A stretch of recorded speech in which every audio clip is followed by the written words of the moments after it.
It's October 2nd and I'm making another garden video. We're getting kind of in the middle of harvest season, but I'm going to go through and do a quick inventory of how everything that I had planted this year turned out. You know, if for this perennial stuff like here, this is oregano, grapes, thyme, that's a weed.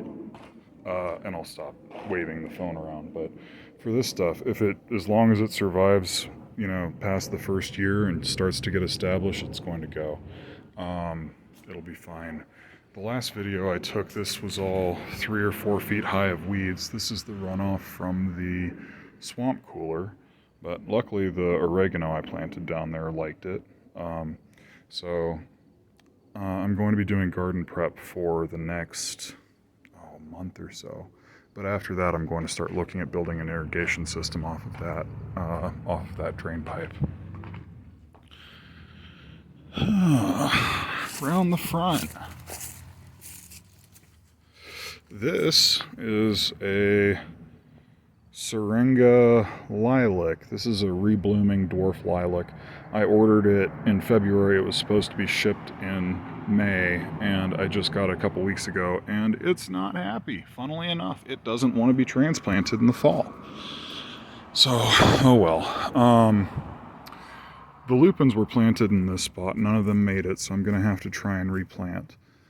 This spot gets baked pretty hard by the sun. There's a tree here that blocks out some of it in this area in the afternoon, but this is all southwest facing. It just gets baked. So gonna have to replant lupins. One hummingbird mint made it, and I haven't really been watering it very much. I planted 4, only 1 made it, but this one is probably well established enough to survive and to really start taking off next year. And I'm just going to have to get more of different colors and try and make an Augustaceae corner. Some wildlife came through and dug up my daffodils that I'd planted here, but I'm waiting to see what the damage is. Some may come back next year. This is the Echinacea purple coneflower. It has really liked this. It's done really well. I only lost 1 plant that was supposed to be right here. Out of the 8 that I planted, 7 survived, so that's going to stay this, you know, that's a good spot for it, and that'll get bigger next year. It probably won't flower next year, but it's at least going to get established in this low water, high heat, dry. This is the yarrow. I planted 9, 4 of them came back. No, I planted 6, I think. 6 to 9. Anyway, this one I thought had completely died off with the summer heat, but we've been getting a little rain recently and it's come back, so this is going to stay well here too, and I like that spot for the yarrow.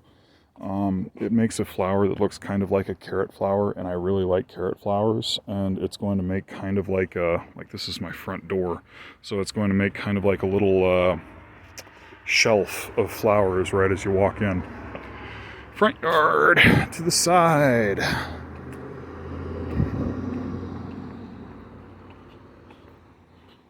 This front chunk is mixed gladioluses. These are winter-hardy gladioluses. Anyway, multiple colors. I don't have to pull them up and then plant them again in the spring. You usually do with gladioluses, but they've done really well within this, you know, hot, dry spot too. Same with the daylilies. This is a mix of daylilies, and they're all small, but they will grow since they made it. These right here are irises. There's a bulb spot there, and then around the edge and back up are all irises. They've mostly come up at this point. This is also the first year, and they're a little slow coming, but some of them have flowered, and there are a few different colors of flowers in there, and they're really pretty. This guy has survived all summer, even though it has never gotten any bigger. So I'm not sure what to do about that, but it is I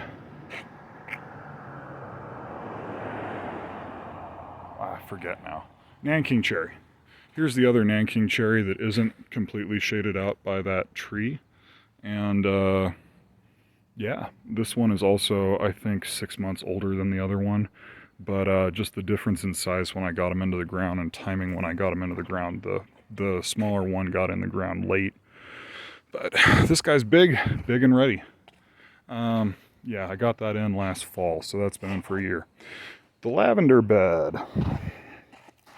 This bald spot here was English lavender. I have one English lavender plant that survived. The rest of those are Sharon's lavender. Sarah's mother gave me a bunch of seeds from her favorite lavender plant up in Spokane.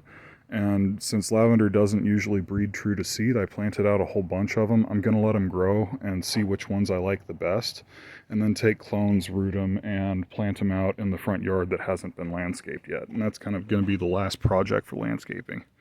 But it's promising. It's promising. They've grown quickly. In this area also, I haven't watered it pretty much at all this summer. So this is another one where it's like good idea of what will do well in drought conditions, which is where those are going to end up out front. This is the chamomile bed. The only thing that's growing there is the bush that I tried to take out, and I buried the roots, and it sprouted from the roots again, and I've been fighting it all summer. No chamomile has come, so I'm going to try the chamomile again. We'll see how that works. I'll keep you updated. Please pardon the mess, and please pardon the longer video. We love this rose. We're keeping this rose. It blooms all through the year. I need to come through and deadhead it, but I've already deadheaded it a couple times. We've gotten a ton of blossoms off of it. It's really pretty. This guy I've cut back to the ground before, and I still can't get rid of him. Blackberry bramble. Oh, crap, it's planted back there. Well, obviously the